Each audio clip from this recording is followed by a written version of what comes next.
Welcome everyone. We're going to discuss valvular disease now. I thought I'd kind of mix it up a little bit. I'm actually going to go through, this is current 2012 on Access Medicine, because to be quite honest with you, I looked through current, I looked through Harrison's, I even looked through Hearst's cardiology online, and valvular disease is a very difficult topic to cover. It can get really confusing. And so what I thought I'd do, I think current just kind of does it the best as far as from a clinical medicine standpoint, and just giving you the basics of what you need to know for the valvular disease, signs, symptoms, who gets it, who doesn't get it, and kind of what your treatment options are, when you need to refer to cardiology. Majority of all valvular disease, unless you're a cardiology PA, you're really not going to treat. You're just going to know when to recognize it and when to refer it off to cardiology. So that's what we're going to do today. We're going to go through the valvular diseases one by one. We've already covered pulmonic stenosis, which we covered during the congenital lecture, so we're going to leave that one out. But we're going to go through the rest of the the rest of the valvular disease, and then we're going to end it with a talk about prosthetic valves, be it bioprosthetic versus mechanical. So let's get started. So first one off is mitral stenosis. Okay, so with mitral stenosis, excuse me, I got to figure out how I'm going to run this. There we go. With mitral stenosis, what we need to do is we need to first kind of decide what kind of symptoms are these patients going to have when they develop mitral stenosis. Well, some of the essentials of diagnosis, they may have exertional dyspnea, orthopnea, paroxysmal nocturnal dyspnea when their stenosis becomes severe. The symptoms often are precipitated by the onset of atrial fibrillation or in the third trimester of pregnancy. The prominent mitral first sound is that opening snap. And you can get an apical diastolic rumble with this. Trust me, in history and physical exam, you're going to know your murmurs inside and out. So I'm not going to really detail on the history and the physical exam portion of the murmur, just more over overall clinical point of view. ECG will show some left atrial abnormality and commonly atrial fibrillation, just because with that stenosis, you can imagine the plumbing backs up in that left atrium, stretches the left atrium. And remember from previous lectures, anytime you stretch an atrium, you're going to increase that risk for atrial fibrillation. Okay. Echocardiograph is I can't speak today. Echocardiogram, how about that? Is diagnostic for mitral stenosis. So what do I want you to know under general considerations? Typically these patients are presumed to have underlying rheumatic heart disease as the cause. Nice thing about that is in the United States, we have pretty well eliminated rheumatic heart disease from the overprescribing of antibiotics. So outside the United States, you may see this quite a bit, but inside the United States, we don't usually see it from rheumatic heart disease. But if you do have someone with a mitral stenosis murmur, that's kind of the first thing you assume, and then you kind of rule out the other things. Now, obviously, they can have a congenital disorder that causes that mitral stenosis. They can also have mitral annular calcification that builds up enough to cause a stenosis gradient. We often see this in the elderly, as well as patients with end-stage renal disease. But what we're finding with that is now in the last probably year to 18 months, they're starting to do some studies now saying, is there really an association between end-stage renal disease and mitral stenosis? So the jury's kind of out on that, so we'll see what happens. We're going to skip these x-rays because I don't think they're very helpful at all. And let's keep moving on down to clinical findings, signs and symptoms. Now, one of the things, as I go a little bit too far, one of the things I want you to take note of, see this purple QuickTime audio right here? I want you, this is the great thing about Access Medicine. I really want you guys to take advantage of that. That's an audio file. You click on it, it's going to play an audio file of the actual mitral valve stenosis murmur. So that's kind of new to Access Medicine in the last year. In fact, I don't even think they had it in the 2011 current. So I want you to take advantage of that. Also take advantage of the videos that you're going to see as well. They have videos of echocardiograms, videos, surgeries. So really a lot of multimedia aspects that kind of help with that learning process. All right. So signs and symptoms: opening snap following A2 due to the stiff mitral valve. You can listen to it when you log on. Heart murmur is best heard at the apex with the patient in the left lateral position. Now, what I want you to know about this from my standpoint, from clinical medicine, right, is you're going to need to know this, because when I'm describing this patient to you, I'm going to say you have a XYZ-year-old patient who comes in with complaining of blah, blah, blah, and when you listen to him, you hear an opening snap following A2 that's best heard at the apex with a patient in the left lateral position. And you're going to need to know, I think this patient has mitral stenosis. Okay, so you need, and this is going to help you with history and physical exam too, because you're going to have to be able to regurgitate. In fact, with H&P, I'm pretty sure Miss Trapp makes you listen to a murmur and then pick it out and pick out which murmur it is. So what I want you to know is just kind of where it's best heard and what you're going to hear. All right. Now, you may get mitral regurgitation that accompanies mitral stenosis. They can kind of go hand in hand. And so you may have a regurgitation murmur that's kind of overriding the stenosis murmur. Okay. And typically our regurgitation murmurs are much louder than our stenosis murmurs. All right, 2 clinical syndromes occur with mitral stenosis. You must be aware of this. In mild to moderate mitral stenosis, okay, patients are typically asymptomatic, or they're only symptomatic with extreme exertion. In severe mitral stenosis, you don't need to know these valve area numbers, okay, but just know that in severe mitral stenosis, you have severe pulmonary hypertension that develops due to a secondary stenosis of the pulmonic vasculature. And in this condition, pulmonary edema is uncommon, but symptoms of low cardiac output and right-sided heart failure predominate, right? And we talked about that with peripheral edema, ascites, hepatomegaly, etc. All right? Now, typically 50 to 80% of the time, these patients will have atrial fibrillation. It will either be paroxysmal or it will be chronic in nature. And if they get a sudden increase in heart rate, i.e. a rapid ventricular response to their atrial fibrillation, they can precipitate pulmonary edema with this, okay, even in the severe mitral stenosis patients.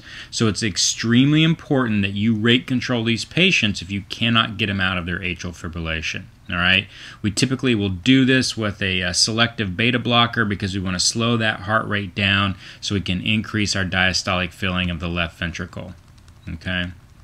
We're just going to bypass some of these ECGs. All right, so diagnostic study, again, we talked about this. Echocardiogram is the most valuable technique for assessing the mitral stenosis. See where it says see video. If you go online, you'll actually be able to watch that video. All right. Now, we will do cardiac catheterizations in these patients. However, it's after we've diagnosed them with mitral stenosis, and we want to get a better view of their coronary arteries and any other myocardial disease that may be associated with the mitral stenosis, because we need to know that before we go in and we operate on these patients. So it's not really helpful as in detecting mitral stenosis itself, but what it does do is evaluate for coronary artery disease, any other associated valvular disease, any myocardial disease, that sort of thing. Okay. Treatment and prognosis. Mitral stenosis may be present for a lifetime with few or no symptoms. In fact, a lot of these people don't ever realize they have mitral stenosis until you tell them when you listen to them during their annual physical. All right. However, it can become severe in some patients, and especially in pregnancy. Okay, pregnancy is known to precipitate symptoms of mitral stenosis, and patients with moderate to severe mitral stenosis should have this condition corrected prior to becoming pregnant. Okay. So if you have a patient who you've picked up mitral stenosis with in your clinical practice, who's young, female, and she wants to get pregnant, you need to make sure she gets this repaired before she gets pregnant, okay? Now, atrial fibrillation, let's talk about that a little bit. Once atrial fibrillation occurs, the patients need to be on warfarin, even if you get them back into a sinus rhythm. Why? Because oftentimes they don't stay in that sinus rhythm, and they get recurrent atrial fibrillation, okay? And if this happens, then 20 to 30% of them will actually embolize, and that can either cause a stroke, and can cause mesenteric ischemia, or it can cause acute peripheral vascular occlusion. Okay, so you need to anticoagulate mitral stenosis patients, even if you get them back into a normal sinus rhythm. All right. So, indications for interventions, basically we base it on what kind of symptoms they're having. If they're having pulmonary edema or a decline in their exercise capacity or any evidence of pulmonary hypertension, i.e. peak systolic pulmonary pressures greater than 50, then we will consider intervention with these patients. Okay. It used to be that we did an open technique with a mitral commissurotomy, sorry. However, we don't do that anymore because of our endoscopic techniques with percutaneous balloon valvuloplasties, and it's a really cool video if you want to check that out. We've gotten so much better with those valvuloplasties that we really it's not worth the risk of doing an open technique. Okay. Now, replacement of the valve is indicated when you get a combined stenosis with regurgitation, okay? And there's scoring there that they do on the echo. You don't need to know this unless you want to practice cardiology, and then you're more than welcome to memorize those, but you're not going to need to know those for our clinical, okay, for clinical medicine, all right? Moving on down, mechanical mitral prosthetic valves are more prone to thrombus than aortic valves, so you got to be careful with that. The downside about using bioprosthetic valves is that they do degenerate after 10 to 12 years, and you cannot do balloon valvuloplasties if those valves become stenotic. Okay. Young patients and those with end-stage renal disease do the least well. I hate how they worded that. With bioprosthetic valves, they don't do well. Okay. And then, like I told you, this is very interesting. They're questioning the role of chronic kidney disease as a major risk factor. Endocarditis prophylaxis is always indicated for prosthetic valves. Okay, so if they've got a prosthetic valve, they give antibiotics before they go to the dentist. Okay. Now, percutaneous balloon valvuloplasty can safely be done during pregnancies if their symptoms warrant, i.e., you have a mitral stenosis patient, you didn't realize this, she exacerbates once she becomes pregnant, they can do a balloon valvuloplasty. Okay, so when do we refer these patients? Pretty much immediately. Once you think they've got mitral stenosis, they need to be seen by a cardiologist, and then the cardiologist will decide how often they're going to follow up with these patients. Typically, it's a yearly exam and an echocardiogram. So that, my friends, is mitral stenosis.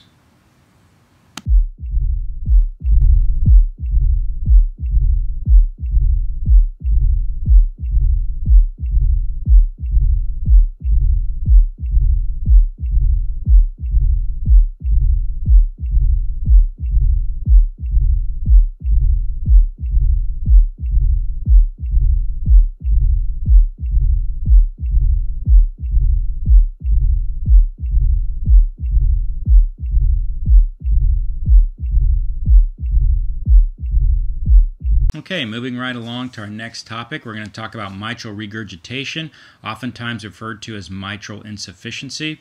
What do I want you to know about this? Well, patients may be asymptomatic for many years or up to a complete lifetime, or it may cause left-sided heart failure in certain patients. Typically, it's a pan-systolic murmur, best heard at the apex, that radiates into the axilla. It's associated with an S3 when you have a large regurgitation. All right. The ECG will show a left atrial abnormality or atrial fibrillation and left ventricular hypertrophy, and the radiograph shows left atrial and left ventricular enlargement. In patients with mitral valve prolapse and severe mitral regurgitation, early surgery is indicated if mitral repair can be performed in these patients. So general considerations: if the papillary muscles are displaced, as in dilated cardiomyopathy, where the chordae are too long or too short, where the leaflets are too redundant, as in mitral valve prolapse, or the annulus does not contract, as in annular calcification or with cardiomyopathy as well, then mitral regurgitation will result. So those are the risk factors for mitral regurgitation. Okay, and what happens? It places a volume load on the heart. It increases the preload. Okay, but it reduces afterload, and that kind of makes sense if you think about the flow through the heart. Right, we're coming out of the left atrium into the left ventricle. What happens is we get that regurgitation back into the left atrium, so we're increasing the amount of blood flow in the left atrium, increasing our preload going into that left ventricle. There's less blood in the left ventricle to be pumped out, and so there's a decreased afterload. All right. What does this do? Well, it results in an enlarged left ventricle with an increased ejection fraction. So that's kind of counterintuitive, right? Typically, with an enlarged left ventricle, we get a decreased ejection fraction, but that is not the case in mitral regurgitation. Now, over time, the stress of the volume overload does reduce the myocardial contractility, and when this occurs, then we do get our drop in the ejection fraction, right? The heart just kind of wears out, that left ventricle is not pumping like it should over time, and then we will drop the EF, but initially we actually have a rise in the EF. I would know that. I'd know that for your boards, and I know that for my exam, okay? Signs and symptoms in acute mitral regurgitation, right? The left atrium size is not large, and so those when that regurgitation happens, the pressures in that left atrium go up dramatically. This leads to pulmonary edema, and in fact, if it's severe enough, they will actually go into flash pulmonary edema, okay? So when would this happen acutely? I think we're going to talk a little bit about it below, but definitely with a myocardial infarction in that area, it can cause that. Endocarditis can cause that of the mitral valve. So when you have an acute condition like that, that's when we typically see that. Now, when chronic, the left atrium has time to progressively enlarge, and it can handle that increased volume without really raising those left atrial pressures. Now, the pressure in the pulmonary veins and the capillaries may rise only transiently during exertion, and exertional dyspnea and fatigue progress gradually over many years. So what happens is they basically decrease their ability to exercise and do their normal activities of daily living, but it's a chronic condition that happens over time, okay? Mitral regurgitation leads to chronic, no-brainer there, left atrial and left ventricular enlargement, and it may cause subsequent atrial fibrillation, right? Again, anytime you're going to stretch an atrium, increase the risk for fibrillation, okay?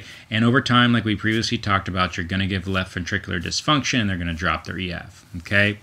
Clinically, mitral regurgitation is characterized, again, we talked about this a little bit earlier, with a pan-systolic murmur, maximally heard at the apex, radiates to the axilla, and occasionally it will radiate to the base. You get a hyperdynamic left ventricular impulse and a brisk carotid upstroke. And a prominent third heart sound in S3 is due to increased volume returning to the left ventricle in early diastole. Wow, click these purples and you're going to hear exactly what we described. Get used to picking up these murmurs. You've got to be able to do that, okay? For me, I'm going to describe a patient with these physical findings, and I want you to know that that's mitral regurgitation, okay? Diagnostic studies, yeah, you guessed it, echocardiogram, okay? Helps and demonstrate the underlying pathology. Was it a rheumatic disease? Is it prolapse? Is it a failed leaflet? Is it cardiomyopathy? The Doppler also, which is the color flow, evaluates the severity of the mitral regurgitation, how much of that blood is regurgitating back across the valve, okay? Interesting, something new, is there's a growing body of evidence that's utilizing, excuse me, I can't speak tonight. There is a growing body of evidence of the usefulness of B or beta type natriuretic peptide, BNP, which we talked about in congestive heart failure, and in the using this in the early identification of left ventricular dysfunction in the presence of mitral regurgitation. And it's likely that future guidelines will use this test to help decide when to operate. This is really cool because if you stop and think about it, if we can pick this up early on in that left ventricular dysfunction and get that mitral valve intervened with, we can actually prevent them from going into left-sided congestive heart failure. Okay.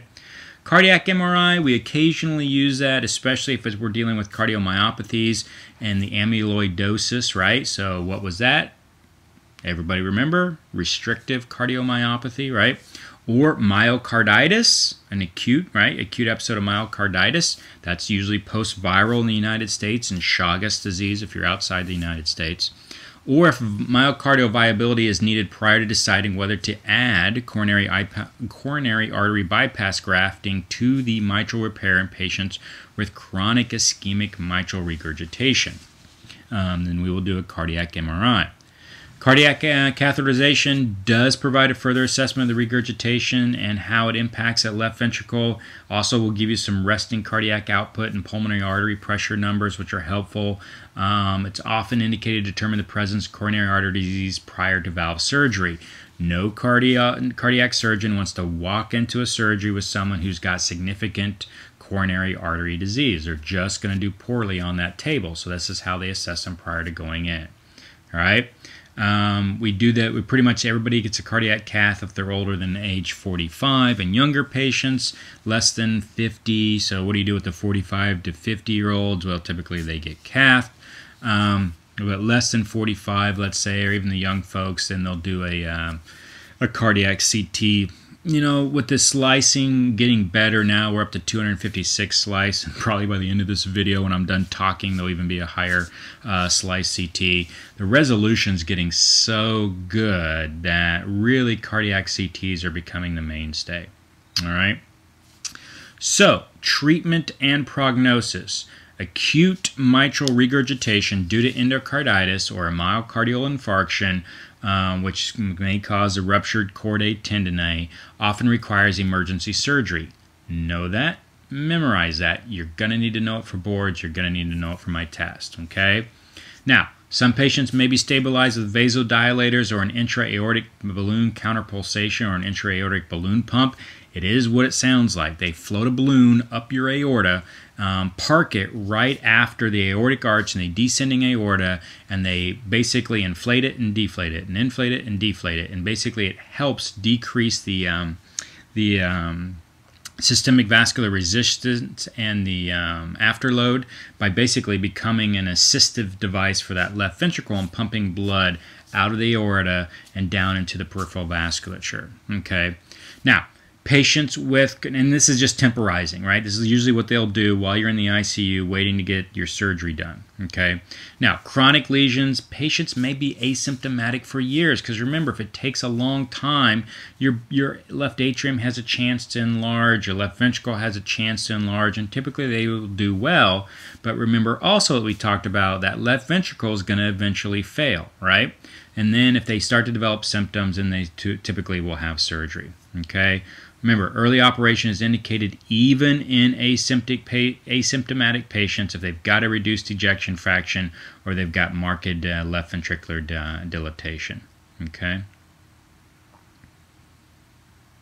Moving on.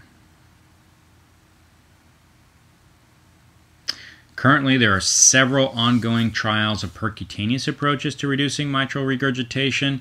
They're still in FDA-controlled trials. I don't think any have come out of those trials yet. They range anywhere from using a mitral valve clip device to create a kind of a double orifice mitral valve, so they clip it in the middle. Various coronary catheter devices to reduce the mitral annular area, and devices to reduce the septal lateral ventricular size and consequent mitral orifice size. Again, that'll be interesting to see, especially in folks, imagine high-risk folks, right? We're talking people 60s, 70s, 80s. They have underlying coronary artery disease. Last thing you want to do is put them on the table for 8 hours and do an open mitral valve replacement. So I think this will have a big impact in medicine over your career and lifetime, especially if they can, get the same, what am I trying to say, the same long-term morbidity and mortality numbers as they do with an open technique. Okay, when to refer, no-brainer here. Everybody gets referred, okay? Everybody who's got more than mild mitral regurgitation gets referred, and I'll be honest with you, even if they've got mild mitral regurg, I'm sending them to a cardiologist, okay? Because I want them to at least examine them once. They can send them back to me, and then, if they want me to do some serial exams and echoes yearly, that's fine. I've got no problem with that, but everybody deserves to see a cardiologist at least once. All right, folks, that's the end of mitral regurgitation.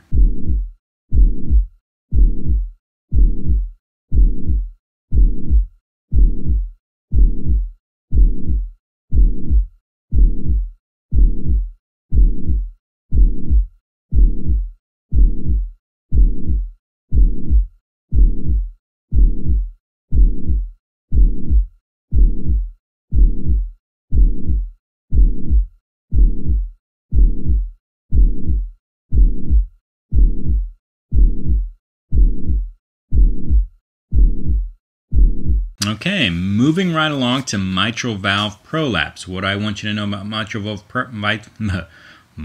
valve prolapse is that you will get either a single, and this is what can confuse folks because they'll hear multiple mid-systolic clicks, and they're thinking they're just going to hear a single mid-systolic click, but that's not often the case with mitral valve prolapse. So it can be single or multiple mid-systolic clicks when you're auscultating the heart sounds. They may have a murmur that's pansystolic or only late in systole.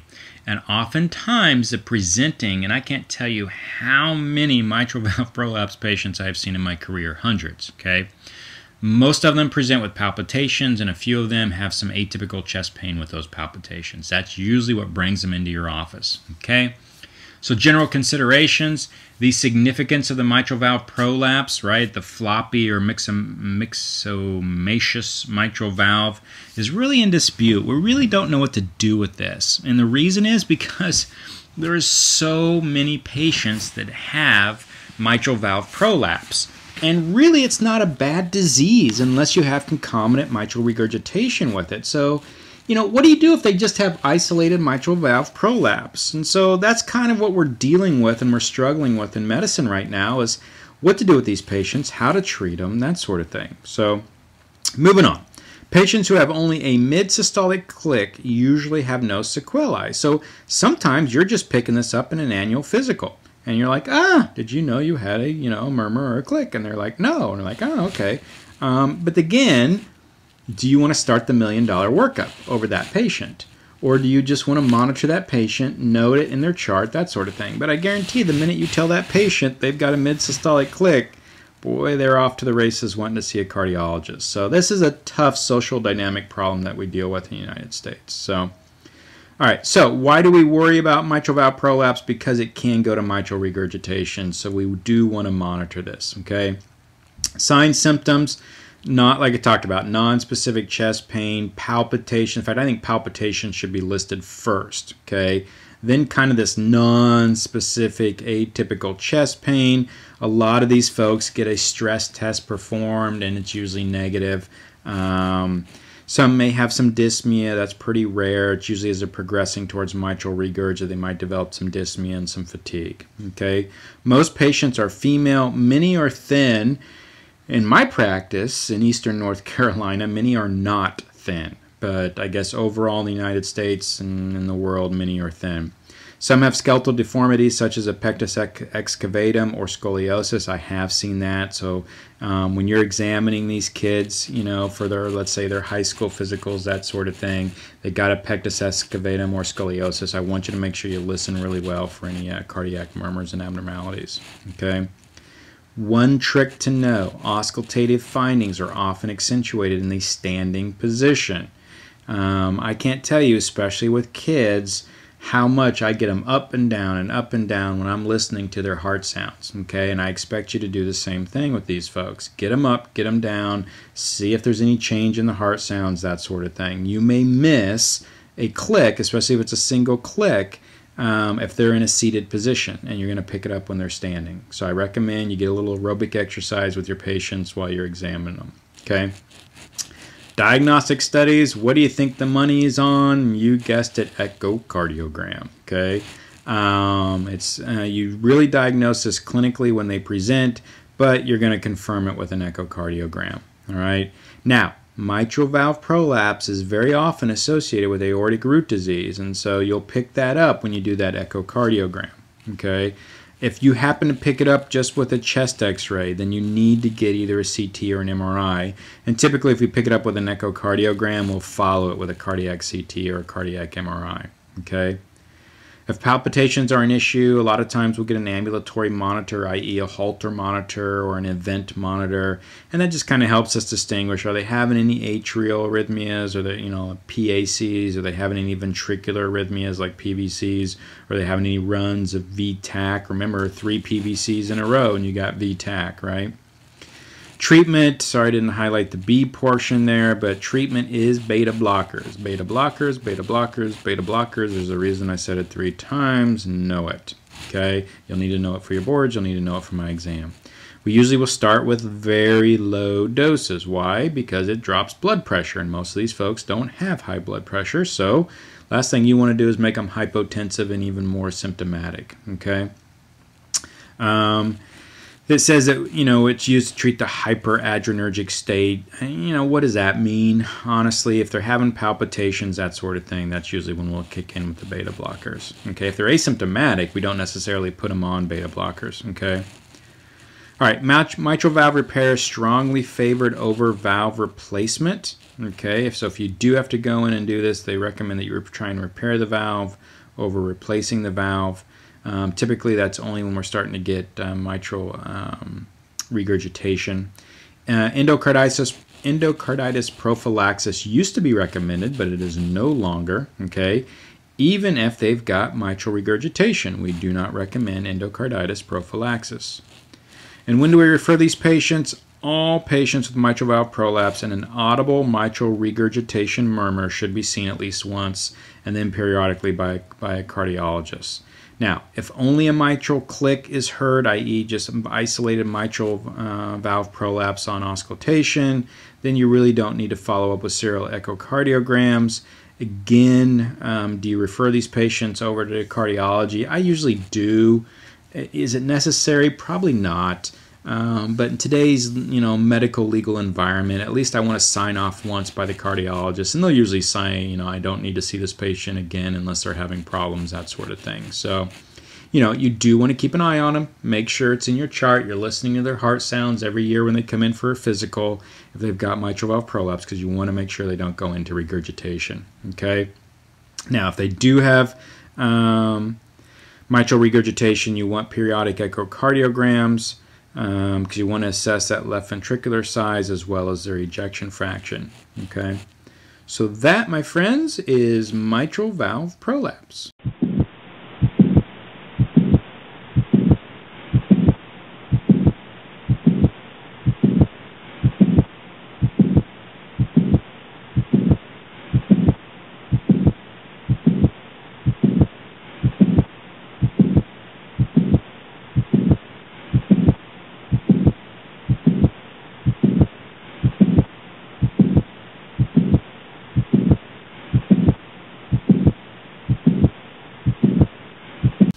Okay, the next one we're going to cover is aortic stenosis. Pretty common. In fact, this is probably one of the most common heart murmurs and valvular diseases that you're going to run into in your clinical practice. So pretty essential that you know this. So starting off with really two different ways they can obtain aortic stenosis. It's either a congenital defect with either a bicuspid or a monocuspid aortic valve. These folks are usually asymptomatic until they hit middle or middle age or older. And the second is more of a degenerative or a calcific aortic stenosis that develops over time. We think a lot has to do with arteriosclerosis and just a calcification of that vessel. You will have delayed and diminished carotid pulses with this, especially in severe stenosis. You'll have soft, absent, or a paradoxically split S2. Here's the sine qua non of this. It's harsh systolic murmur. There's little other murmurs that cause a harsh systolic murmur. You sometimes will have a thrill along the left sternal border. Often it's radiating to the neck. It may be louder at the apex in older patients. So harsh systolic murmur radiating to the neck. First thing I'm thinking about is aortic stenosis. ECG may show some left ventricular hypertrophy. No-brainer, echocardiogram is diagnostic. Surgery is indicated for symptoms, so if they're symptomatic, they usually need surgery. Surgical risk is extremely low, which is great. I think we've been doing enough aortic valve replacements that the surgeons pretty much have it down pat.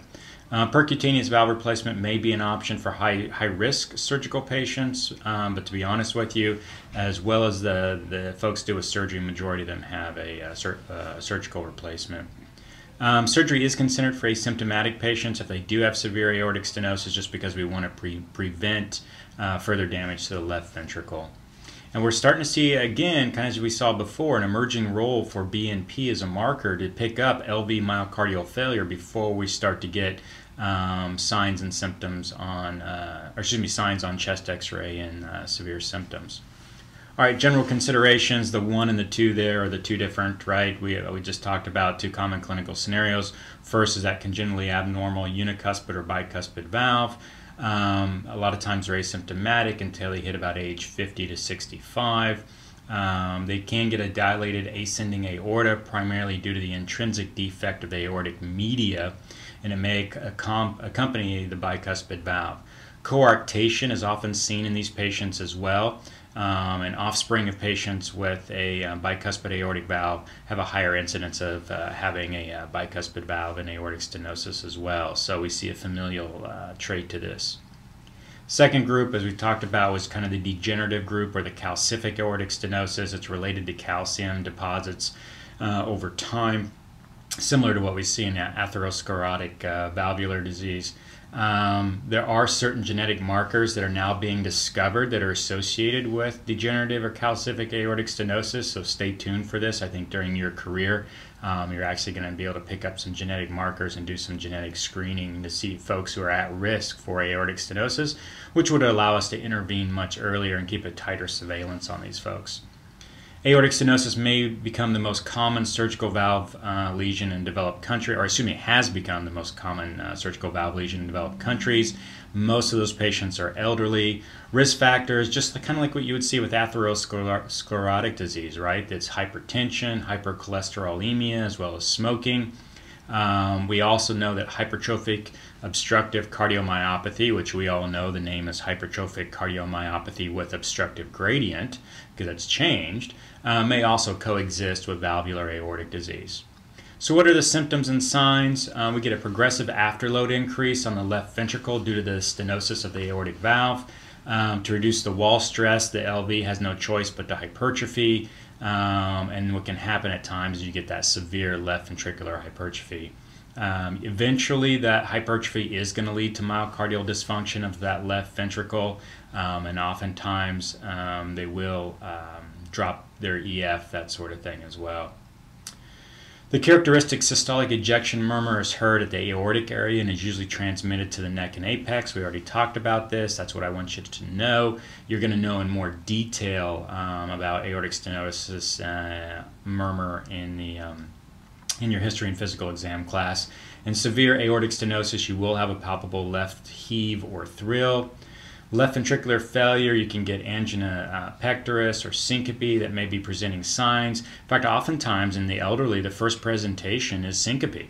And when you go to listen to them, they've got a severe, harsh systolic murmur that radiates to the neck and ends up being aortic stenosis. So, and what you really need to know is that most of these symptoms, the chest pain, the left ventricular failure, the syncope, typically occur with exertion, okay, not with rest.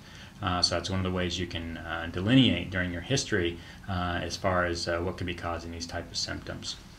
Symptoms of their left ventricular failure may be sudden in onset, or they can progress gradually.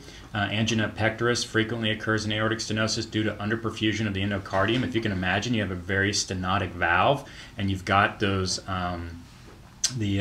coronary sinuses that are opening there right at the takeoff in the aortic root to feed the coronary arteries. Well, if you don't have good flow coming out, you're not going to feed those coronary arteries as well, and thus they're going to get underperfused. In addition to that, about 50% of those with aortic stenosis also have significant coronary artery disease. Okay, now syncope is typically exertional and a late finding. However, it may be the first presenting sign or symptom that these patients have. And the reason, and this is what I want you to understand, the reason is not due to a lack of blood flow coming out of the stenosis valve for the syncope, but it's actually due to peripheral vasodilatation. And if you'll read here, syncope occurs with exertion as the left ventricle pressures rise. It stimulates the left ventricle baroreceptors to cause peripheral vasodilatation. This vasodilatation results in the need for an increase in stroke volume, which increases the left ventricular systolic pressure again, creating this kind of vicious cycle of vasodilatation and stimulation of the baroreceptors that eventually drops the patient's blood pressure. And as the stenotic valve prevents further increase in stroke volume. So now less commonly you can get syncopes due to arrhythmias. That's usually later on in the disease process, and we have severe left ventricular hypertrophy. But what I want you to know is that the syncope from aortic stenosis is actually a problem with peripheral vasodilatation and the baroreceptors in the left ventricle, and they actually drop their blood pressure. Okay. Diagnostic studies, the ECG will reveal left ventricular hypertrophy. Sometimes you'll have repolarization changes, but I want you to know left ventricular hypertrophy. However, the ECG may be normal in up to 10% of the patients. Do the converse of that, that means up to majority of 90% of the patients will have abnormal ECG findings. So I'll take that 90% any day. Chest radiograph may show normal or enlarged cardiac silhouette. You can have calcification of the aortic valve, and we see this quite a bit. It's pretty easy to pick up calcification of the aortic valve. Now, dilatation and calcification of the ascending aorta, that's a little bit harder to pick up. Echocardiogram provides useful data about the aortic valve calcification, the opening and the severity, and calcification and opening rather, and also the severity of the left ventricular wall thickness and overall ventricular function, i.e. ejection fraction, and the Doppler portion of that echocardiogram can provide an excellent estimate on what the gradient is going across that aortic valve. Unless you're really into cardiology, I don't really care whether you know what those gradient numbers are. Now, cardiac catheterization mostly provides an assessment of the hemodynamic consequences of aortic stenosis, i.e. are they filling their coronary arteries, what's their afterload like, that sort of thing. And it also gives folks an anatomy of the coronary arteries, because last thing you really want to do is go in and operate on someone who's got significant coronary artery disease. You want to make sure you screen that out first.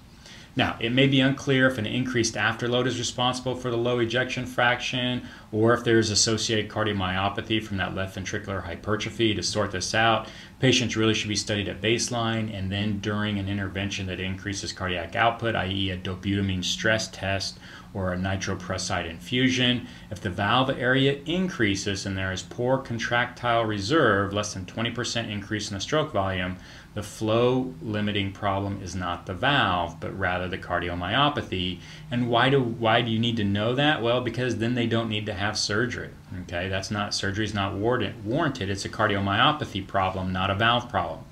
If the valve area remains unchanged at the higher output and there remains contractile reserve, then the valve is considered the flow limiter and surgery is indicated. So that's how the surgeons are going to differentiate whether they need to do surgery or not. Now, the BNP we had talked about is starting to provide some really great prognostic data, and especially in the setting of poor left ventricular function and aortic stenosis. If a BNP is greater than 550, it has been associated with a poorer outcome, and if it's due to the aortic stenosis and the valve problem, these folks are good candidates for surgery. So what about prognosis and treatment? Well, following the onset of heart failure or angina or syncope, the prognosis without surgery is extremely poor. In fact, 50% of these folks will be dead in 3 years. So that's why we want to do surgery with these folks if at all possible. Surgery is indicated for all symptomatic patients with evidence of significant aortic stenosis, like we talked about in the previous paragraph. If they've got valvular disease as their cause and not the cardiomyopathy, then they need to have surgery. Valve replacement is usually not indicated in asymptomatic patients, although Class 2 indication is to operate once that peak value gradient by Doppler exceeds 64 millimeters of mercury or the mean exceeds 40. You don't need to memorize those numbers, but just know that if they've got severe stenosis gradient going across that valve, and even though they're asymptomatic, typically they will have surgery. Okay?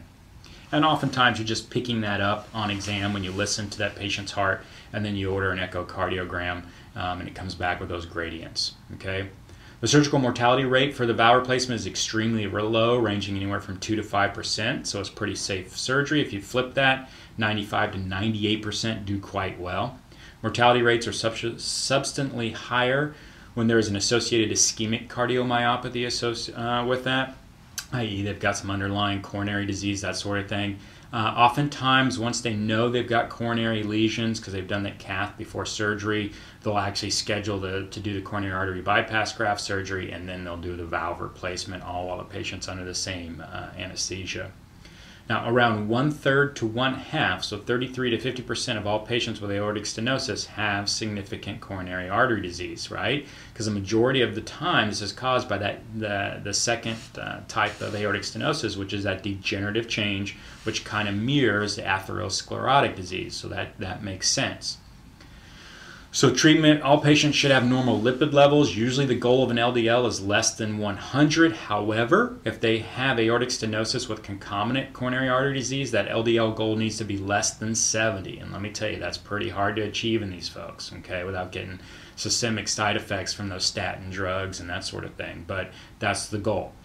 We also want to control any systemic hypertension, so we're decreasing that afterload that stenotic valve has to push against, okay?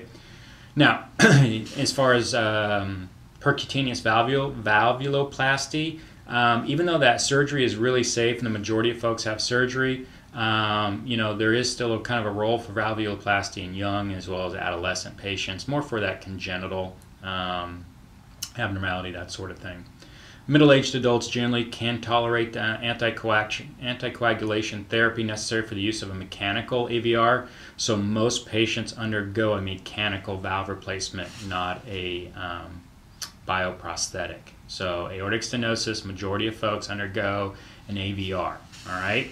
Now, that's middle-aged and adults. When we get into the elderly, most of those elderly patients will have bioprosthetic. They'll either have porcine or bovine, and I can tell you the majority of them are going into bovine because the data just favors that the bovine valves last longer than the porcine valves.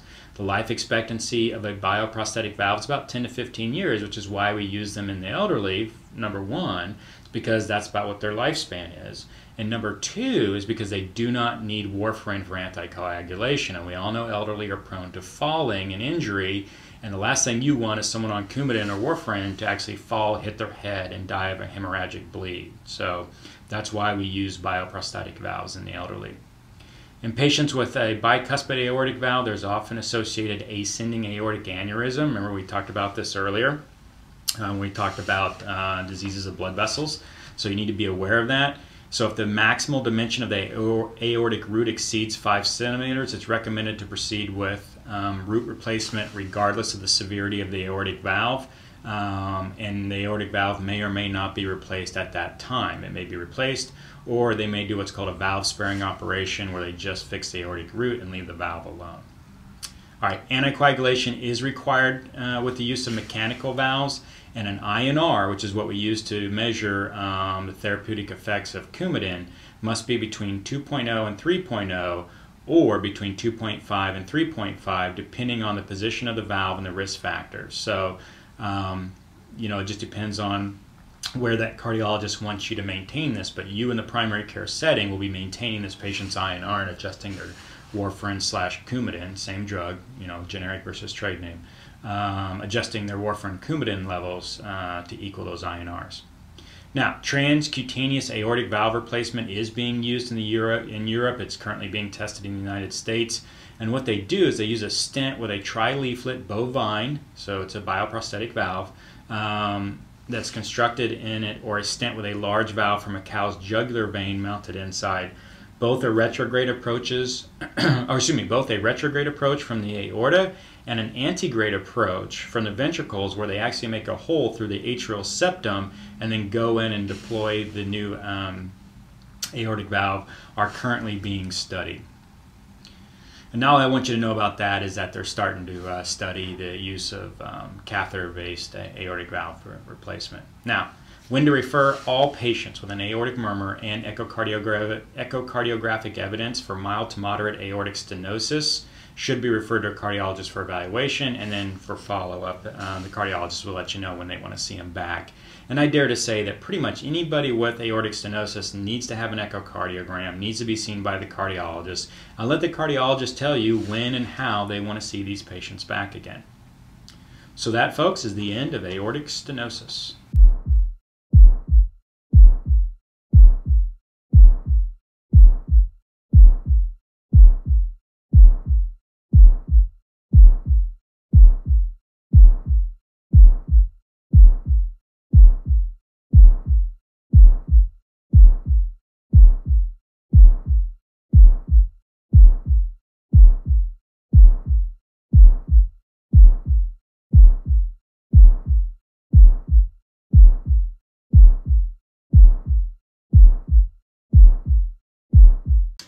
All right, everyone, moving right along, we're into our aortic regurgitation.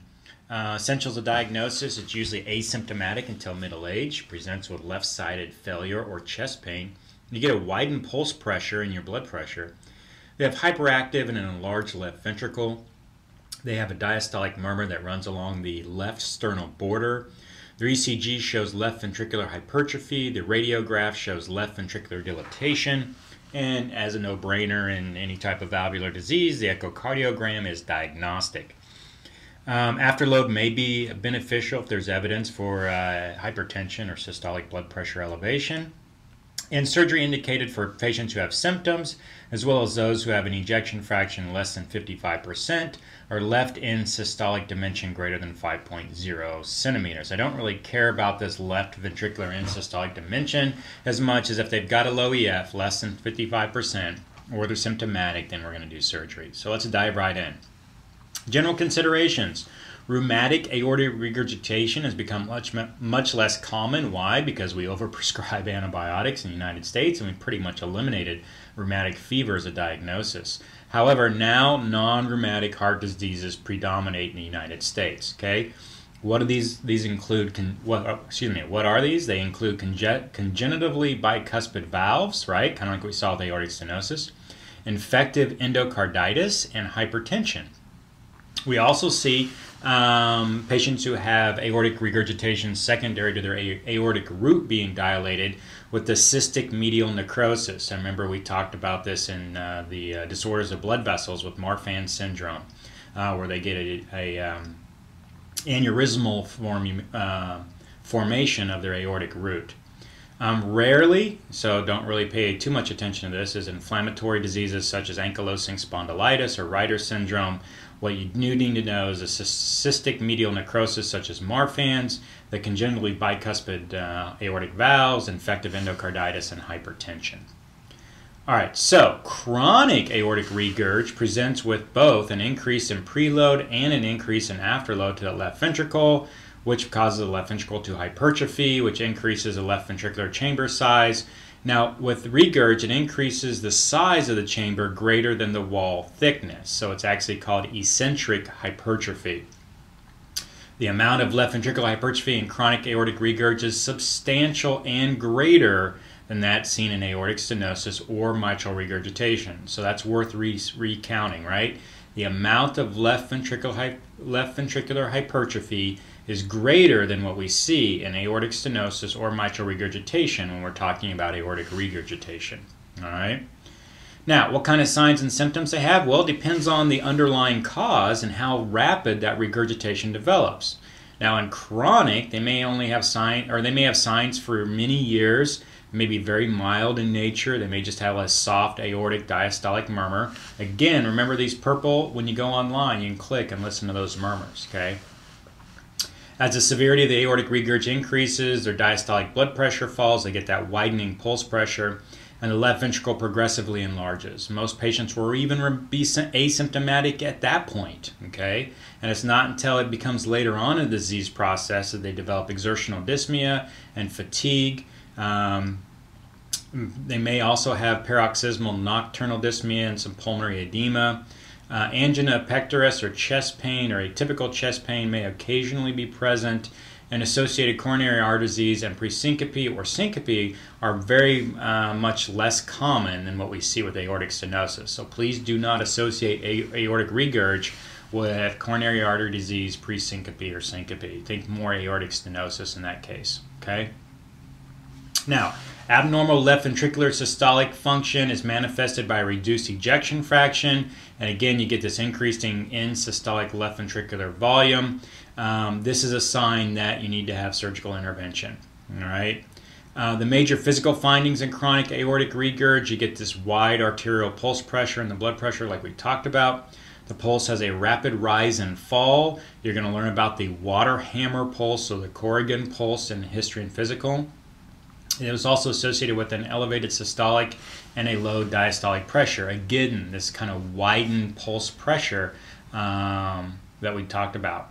They may have quinky, I guess that's how you pronounce it, quinky pulses, where you actually get capillary pulsations under the nail bed. It's pretty unusual.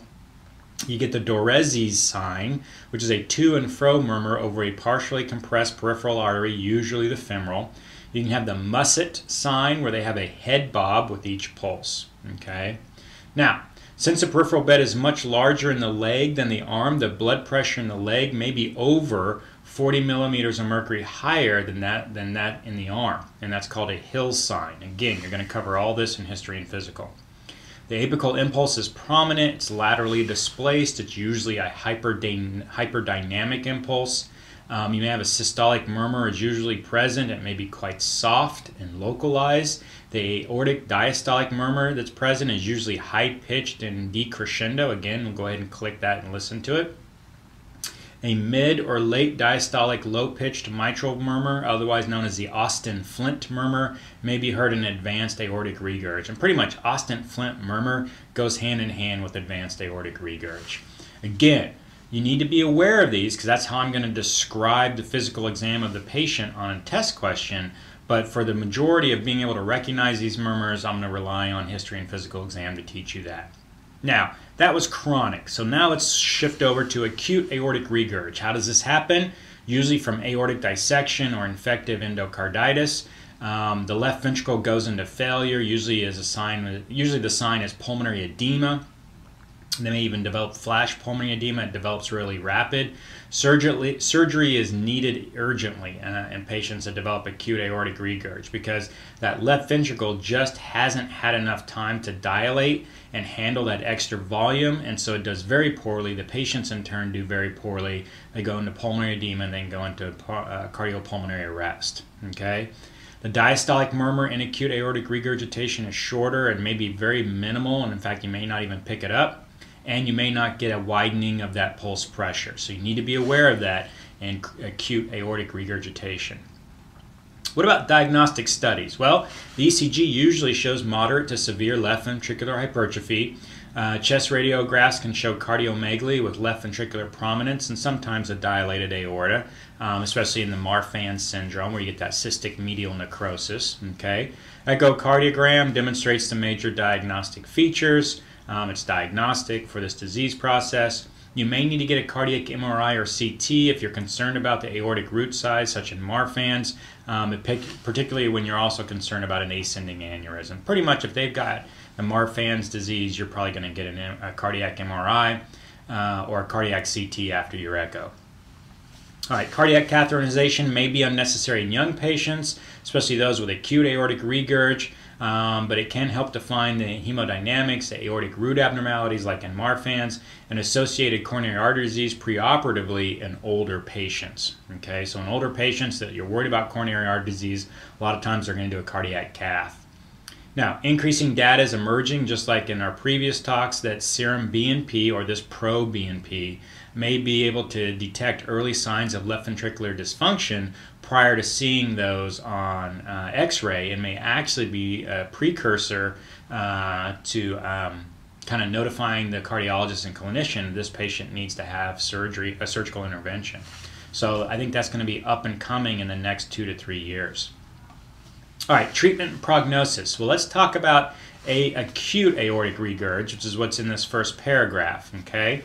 It worsens during or after an episode of infective endocarditis or aortic dissection. We already talked about that. Surgical replacement of the valve is indicated even during active infection. That's pretty crazy because usually if they've got endocarditis, last thing you want to do is put hardware in that heart and have them undergo surgery, but that's how bad of failure they go into.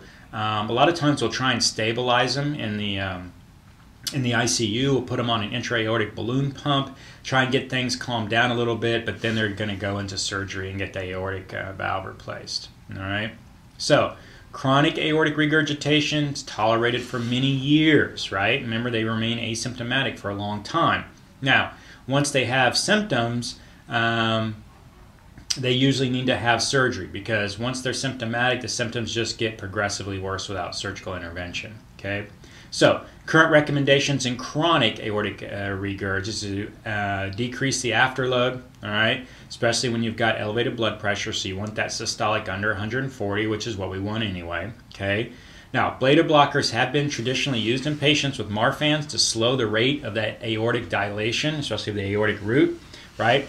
But ACE inhibitors or angiotensin receptor blockers, ARBs, are preferred in these patients because of their ability to reduce aortic stiffness. This is kind of new. We usually were just treating with beta. Now they're saying ACE and ARBs may be better or the same. Now, role of beta blockers continues to be explored in aortic regurg in an attempt to reduce adverse neuroendocrine activation, i.e. Increased cardiac demand from tachycardia, that sort of thing. But the studies are still out and we still just need to wait and see. All right, so patients with chronic should be monitored serially with echocardiograms if you're not going to do surgery. Surgery is indicated once symptoms develop or any evidence of left ventricular dysfunction in an asymptomatic patient. We already talked about this with that EF less than 55 or the left ventricular end systolic dimension greater than 5. In addition to that, chronic aortic regurg in Marfan syndrome who have an aortic root diameter greater than 4.5 or greater than 5.0 centimeters in non-Marfan patients are indications for surgery to avoid rapid expansion of the dilated aortic root and further worsening of the aortic regurgitation. Now, there's currently no percutaneous or catheter approaches to aortic regurg. The choice is a prosthetic valve for atrial valve replacement. It depends on the patient's age and compatibility with warfarin anticoagulation, so very similar to that of aortic stenosis. Elderly patients are probably going to go with a bioprosthetic valve, and younger patients are going to go with more of a mechanical valve because they can tolerate the warfarin and their valve's going to be in longer. Okay. Operative mortality, about the same as that in aortic stenosis, usually about 3 to 5%. When to refer? Well, when these patients have an audible aortic regurgitation murmur, they need to be seen by a cardiologist. And again, kind of a common theme here, the cardiologist will determine what they want to do for follow-up. Okay? Patients with dilated aortic roots, okay, your Marfans and even your non-Marfans with the dilated aortic root need to be monitored closely by the cardiologist. Okay? So that ends aortic regurgitation.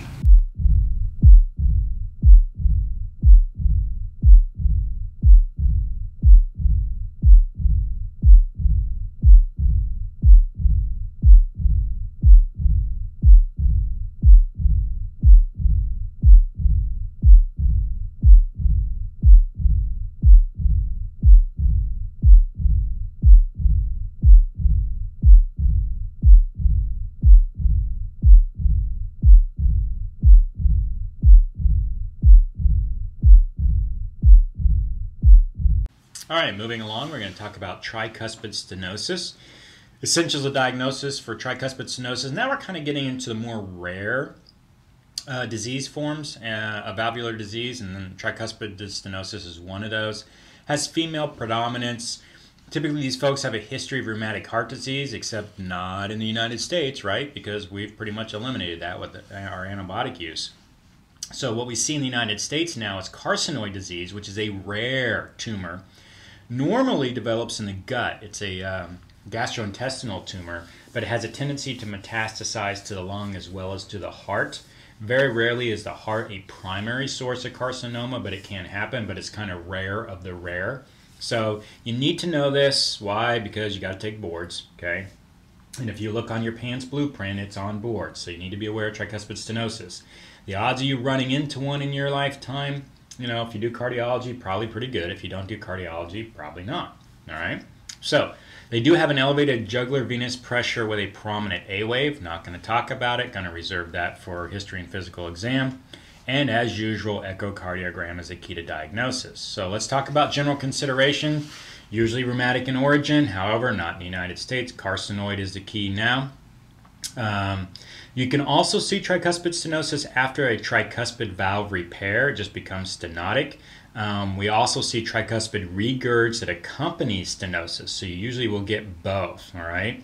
Now, you should suspect tricuspid stenosis when right heart failure develops in the course of mitral valve disease or in the postoperative period after tricuspid valve repair replacement. So, I was going to give you a test question. Wouldn't it be nice if I gave them mitral valve disease with right-sided heart failure and asked you about tricuspid stenosis, okay? So, signs and symptoms, right-sided heart failure. You guys should be pros at right-sided heart failure, right? Hepatomegaly, ascites, dependent edema in the extremities, right? Sinus rhythm is typical with these patients. You get a giant A wave that's seen in the jugular venous pressure. The typical diastolic rumble along the lower left sternal border mimics mitral stenosis, okay? Though the rumble increases with inspiration. In sinus rhythm, a pre-systolic liver pulsation may be found. Diagnostic images, in the absence of AFib, the ECG usually reveals a right atrial enlargement. Okay, the chest x-ray may show marked cardiomegaly with a normal PA size, pulmonary artery. A dilated superior vena cava and azygous vein may be evident. If you're picking those up on x-ray, you should be a radiologist, not a PA. Or I guess you could be a PA radiologist. So basically, you're going to see some marked cardiomegaly on chest x-ray. You're going to see right atrial enlargement on ECG. That's what I want you to know. Treatment and prognosis. Tricuspid stenosis may be progressive, eventually causing right-sided heart failure over time. What we do to direct therapy? Well, we want to treat right-sided heart failure, right? Well, how do we do that? We reduce fluid congestion with diuretics. If they have a lot of bowel edema, right, some bloating and abdominal distension, and it's not due to ascites, then we'll actually start them on torsemide. It's a loop diuretic, but it has an advantage over the other loop diuretics in that it's better absorbed in the gut and therefore will act locally within the gut. Aldosterone, like spironolactone inhibitors, also help, particularly if there's liver engorgement or ascites. And neither surgical nor percutaneous valvuloplasty is particularly effective for relief of tricuspid stenosis. Okay, and the reason is because these folks will usually get a residual tricuspid regurgitation. So valvuloplasty doesn't work. You pretty much have to do a valve replacement. All right, and it's clearly the preferred surgical approach. Bioprosthetic valves are almost always used in these patients. Often tricuspid valve replacement is done in conjunction with mitral valve replacement for mitral stenosis. So, test question, right? Wouldn't it be nice if I gave you mitral stenosis and asked you what other valve they're going to replace, and you're going to think, haha, tricuspid valve, okay? And then you're going to know they're going to do a bioprosthetic valve. Now, you always refer these patients to cardiology. And that's just kind of a no-brainer. Cardiology's got to run the show with these folks. Usually they're in right-sided heart failure, so you're getting a cardiology consult. Anyway, a lot of times these patients are being admitted to the hospital for right-sided heart failure as part of their workup to get an echocardiogram, and lo and behold, that's how we diagnose a tricuspid stenosis. All right? Believe it or not, that's tricuspid stenosis. Short, sweet, pretty rare. May not see them in your career unless you're doing cardiology or just happen to see it inadvertently on an echo. All right, keeping the ball rolling, tricuspid regurgitation, okay? Frequently occurs in patients with pulmonary or cardiac disease. We actually see this more often than we do in tricuspid stenosis, okay? The folks with pulmonary or cardiac disease usually are in volume overload with the right ventricle. This time we'll see a systolic C to V wave in the jugular venous pulsations. Again, I'm leaving that up to H&P to teach you that. Holosystolic murmur along the left sternal border, which increases with inspiration. That's what you're going to hear. And again, no surprise here, echocardiogram is what we use to diagnose. Okay, so general considerations. Tricuspid valvular regurg or incompetence often occurs whenever there is right ventricular dilatation from any cause. Now I want you to put on your anatomy and your physiology thinking caps for a second, okay? Anything that increases right ventricular size basically distorts the tricuspid valve due to its attachments, therefore causing it to have regurgitation. The bigger the right ventricle, the bigger the amount of regurgitation. Okay, does that make sense? It's typically not a valvular disease as its primary source. The valve isn't misfunctioning. It's that the dang right ventricle got too big and it's distorted the right ventricle, or excuse me, it distorted the tricuspid valve and it can't close properly. Okay, so when are we going to see dilated right ventricle? Okay, pulmonary hypertension, absolutely. Severe pulmonic valve regurgitation, of course. Cardiomyopathy, you better believe it. So we see this actually quite a bit, more of a secondary, okay? Myocardial infarction, sure. Okay, you can have infiltrated disease with dysplasia or sarcoidosis with the restrictive cardiomyopathies, absolutely. Also can be due to left heart failure. They develop the pulmonary hypertension, which then leads to right-sided heart failure. It's all connected, okay? Now, there is an inherent abnormality with the tricuspid valve that's included in the Epstein anomaly, okay? But for the most part, I want you to think of tricuspid regurgitation as when the right ventricle is enlarged, okay? That makes sense? You can also see a carcinoid plaque formation with this, collagen disease, inflammation, valvular tumors, tricuspid endocarditis, right ventricular pacemaker, catheter injury. But for the most part, I want you to think right ventricular enlargement equals tricuspid regurgitation, otherwise known as tricuspid insufficiency. Notice how enlarged the right ventricle and the right atrium are here. So, clinical signs and symptoms, all right? Identical to those resulting from the right failure due to any cause. You do careful inspection of the jugular venous pressure. Okay, it should decline during ventricular systole, the quote X descent. Again, you're going to learn that in H&P. Timing of this decline can be observed by palpating the opposite carotid artery. As tricuspid regurgitation worsens, more and more the valley of that JVP is filled with the regurgitant wave until all of that X descent is obliterated and a positive systolic waveform will be noted in the JVP. If that doesn't make any sense to you now, it will after H&P. Okay? The murmur may or may not be audible. All right? And it can be distinguished from mitral regurg by the left parasternal location, and it increases with inspiration, which mitral regurg does not. An S3 may accompany this murmur.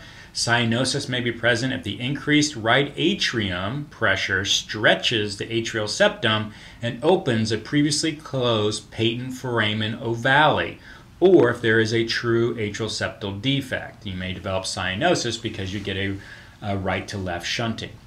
All right, so diagnostic studies, ECG is usually non-specific, although you may occasionally see atrial fibrillation. The chest x-ray reveals evidence for an enlarged right atrium or a dilated azygous vein and a pleural effusion, usually right greater than left on that pleural effusion. Echocardiogram helps assess the severity of the tricuspid regurg, gives you the right ventricular systolic pressure and the right ventricular size and function, so that's pretty much diagnostic. Catheterization confirms the presence of the regurgitant wave. So usually they'll get an echo and then they go off to a heart catheterization. So let's talk about treatment and prognosis. Mild tricuspid regurgitation is common and generally can be well managed with diuretics, so they don't necessarily have to run off to surgery. Minor tricuspid regurg is very well tolerated. Severe tricuspid regurgitation results in the hepatomegaly, the edema, and the ascites, consistent with right-sided heart failure. Bowel edema may reduce the effectiveness of oral furosemide, and intravenous diuretics should be initially used. And we already talked about that torsemide is a better loop diuretic for bowel wall edema. Talked about spironolactone as well. One thing I want to add, the efficacy of loop diuretics. So say you're given a Lasix, it's a loop diuretic, it's furosemide, it's just not doing its thing, right? If you add a thiazide to that, a lot of time, for whatever reason, you'll kind of get a big kick there. And what that does is kind of jumpstart that loop diuretic and make it more effective. All right, and you'll learn about that in pharmacology. Aquapheresis, I put a link here. Don't really, it's just for your information. You don't really need to know aquapheresis for the exam. It's pretty rare.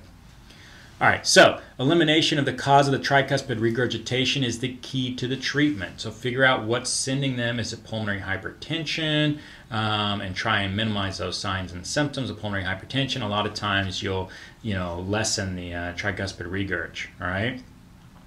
If surgery is contemplated for other reasons, especially with mitral valve disease, then a tricuspid annuloplasty is generally performed at the same time with a valvular ring sewn in place. So they don't necessarily do a tricuspid valve replacement.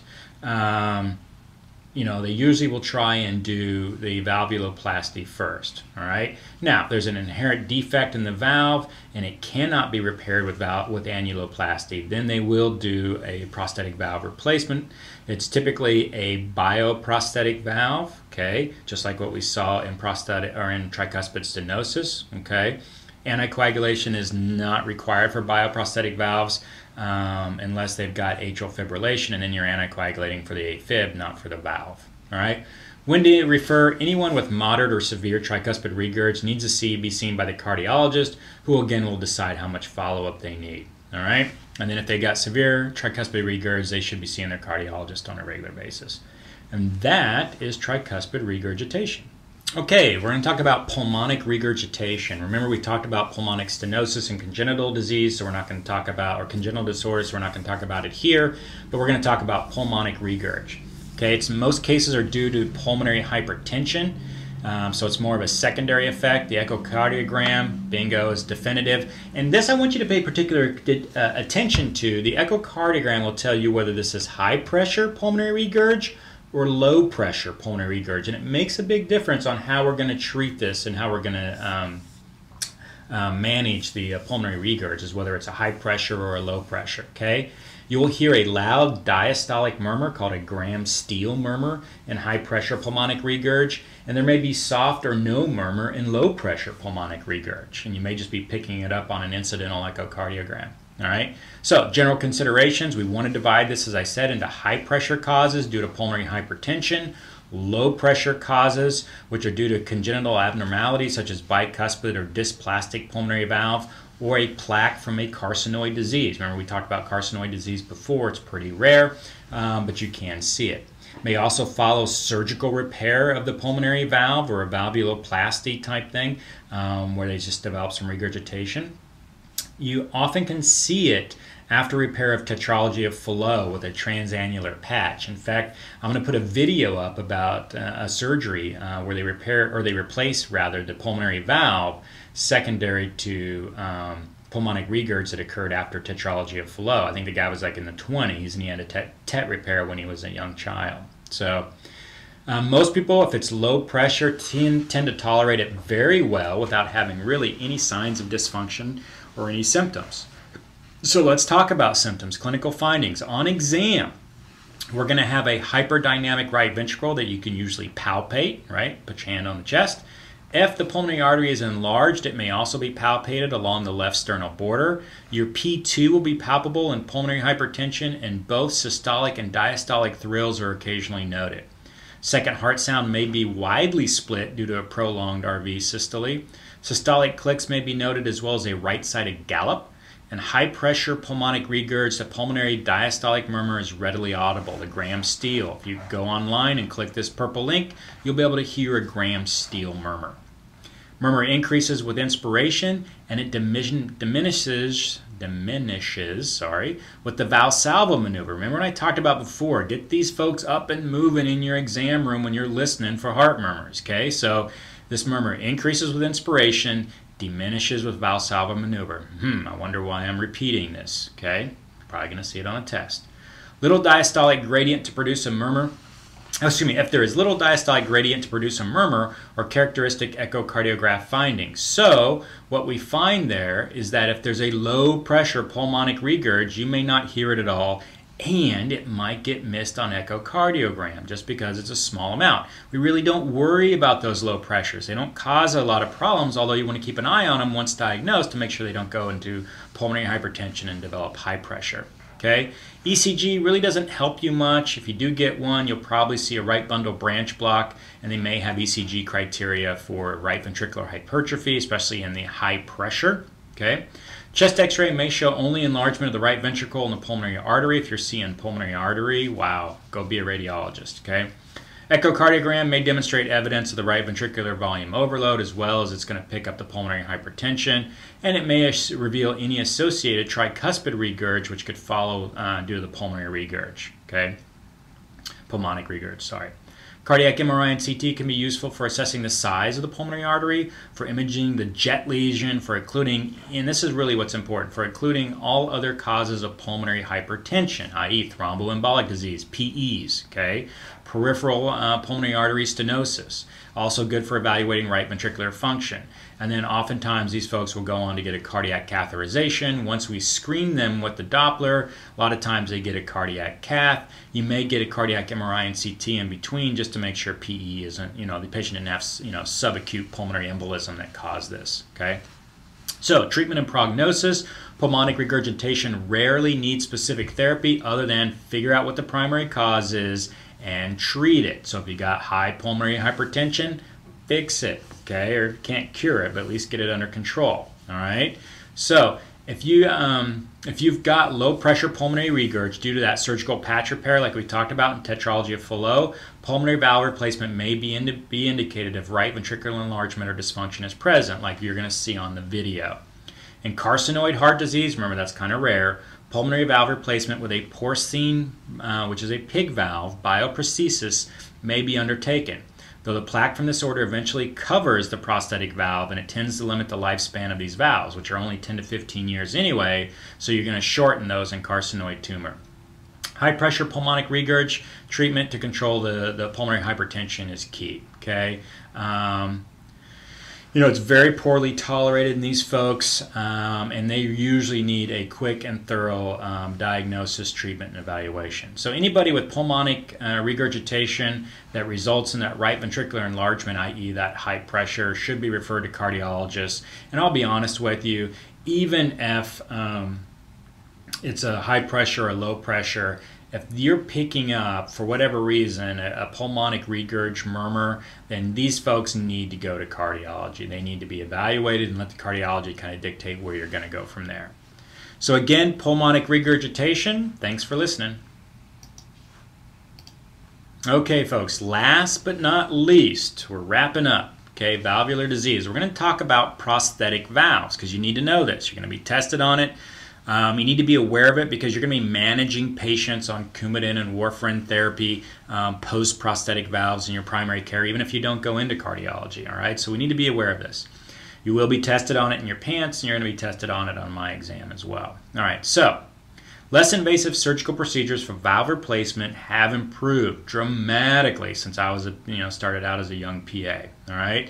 There are now these mini incisional approaches, which didn't exist prior, to aortic, mitral, and tricuspid valve replacement. And you get percutaneous valvuloplasty has replaced surgical commissurotomy for mitral stenosis in most cases. Percutaneous aortic valvuloplasty is moderately effective only in children and adults and has a very limited role, or children and adolescents, and has a very limited role in adults. Neither surgical nor percutaneous tricuspid valvuloplasty is very effective, so usually that needs to be more of a replacement. Okay, so prosthetic valve sounds, you get a loud closing click, and that was a mitral valve, and you get a loud kind of crisp click in an aortic valve. Notice the tendency of click and click, and I want you to go online and listen. Okay, listen to these prosthetic valves. I want you to get a good sense of what a prosthetic valve sounds like. You're going to have to pick it up in H&P, but I want you to know it for this class as well. You should be able to know just by listening whether this patient has a prosthetic valve when they come into your office, all right? Now, how do we choose prosthetic valves? Well, a lot of things go into the consideration, all right, such as the expected survival of the patient. Is this a young adolescent? Okay, or is this an elderly person in their 60s, 70s, and maybe even 80s? All right, so how are they at a fall risk? If it's a young person, do they have any mild, mental retardation or any cerebral palsy that would place them at risk for falls? If they're a special needs patient, maybe Coumadin and warfarin, not the best idea. For these patients, definitely elderly. We do not want to put them on blood thinners for fall risk, that sort of thing. All right. Bioprosthetic valves, we do not have to anticoagulate. The life expectancy, however, is only 10 to 15 years, so they're pretty short. So we'll use these in elderly patients. We'll use them in young adults if they are contraindicated to warfarin therapy. Okay. Now, we know that in young patients, dialysis and hypercalcemia patients, that life expectancy even goes less than 10 to 15 years. Why in young patients? They grow. Okay. Now, high lipid levels may accelerate the degenerative process, so anybody who gets a valvular replacement needs to have their lipids under control. Okay. The lifespan of a bovine, which is a cow, bovine being cow, pericardial valve is somewhat longer than a porcine pig valve, and these are becoming the favorite bioprosthesis. Okay, bioprosthetic valves. In fact, when I started PA school, just side note, they didn't have bovine valves; they just had porcine valves. We were just doing pig valves, so that's come a long way. Bioprosthetic valves, homografts, and the Ross procedure, right, is replacement, and the Ross procedure is replacement of the aortic valve with the patient's own homograft or pulmonary valve, right? It's one of their own valves, and then or scratch that, homograft. Sorry, I'm getting confused. Anyway, Ross procedure, replacement of the aortic valve with the patient's own pulmonary valve, and then they replace the pulmonary valve with a homograft valve. And I'm sorry, but I was drawing a blank on homografts there, having an Alzheimer's moment. Homografts are from human cadavers. Okay, so that's what a homographed valve is, a valve from a human cadaver. Nice thing is that they do not require anticoagulation. All right. Now, mechanical valves, Long, long lifespan with these folks. However, it's metal, right? It's mechanical. It's either metal or carbon fiber or plastic or fiberglass, and it requires warfarin or Coumadin, all right?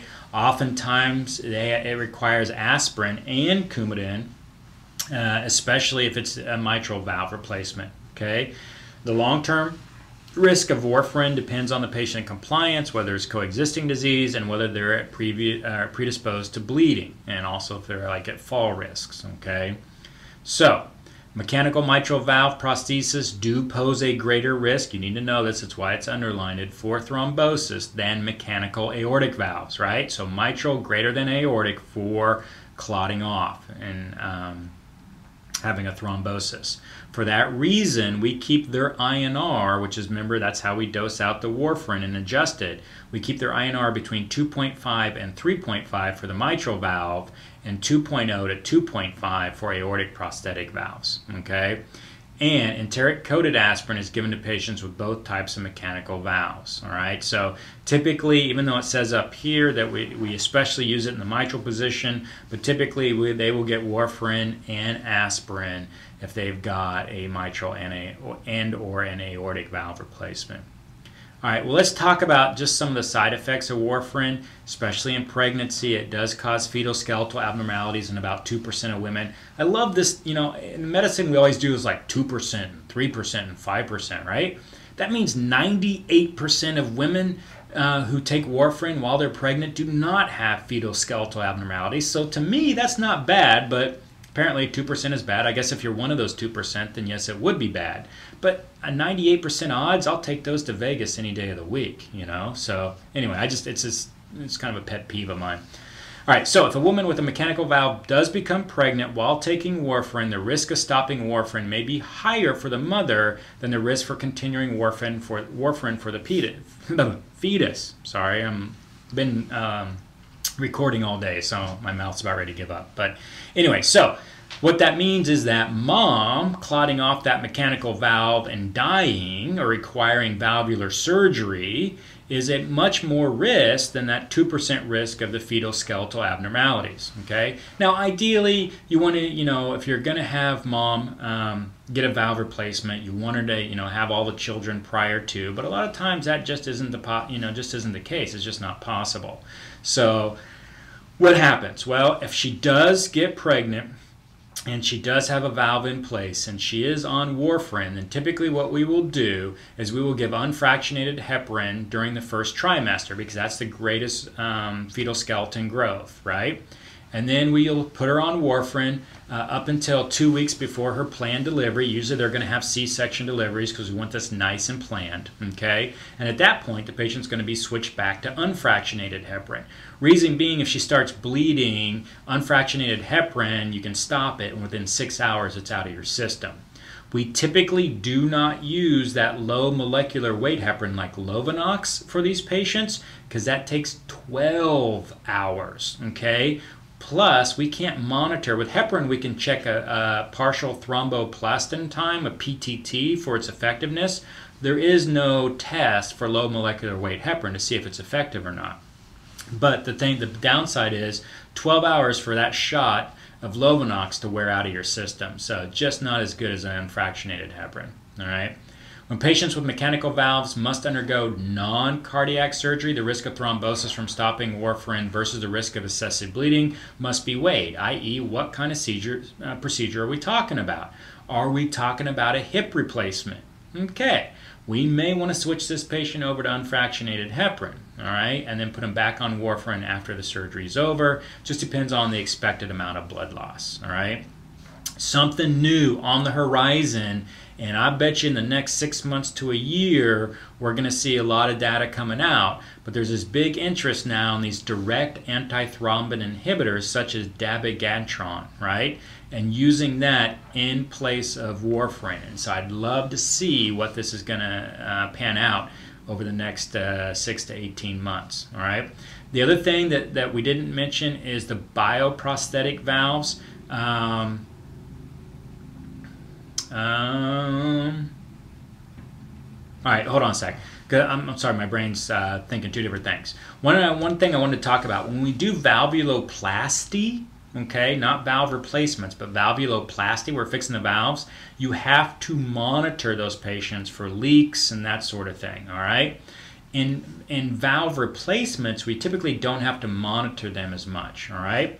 So in paravalvular leaks, i.e. we've replaced that valve around a prosthetic valve, if we do get a leak, we can do a percutaneous or catheter plug device so they do not need a valvular operation to fix that valve or replace that valve. So that's one of the nice recent progresses in valvular surgery. Hopefully you guys understood what I said. I didn't bumble too much, but thank you. This is going to be the end, believe it or not, of our valvular lecture. I appreciate you paying attention, and we will see you in class. Please, if you have any questions, go ahead and hit the discussion boards. Thanks.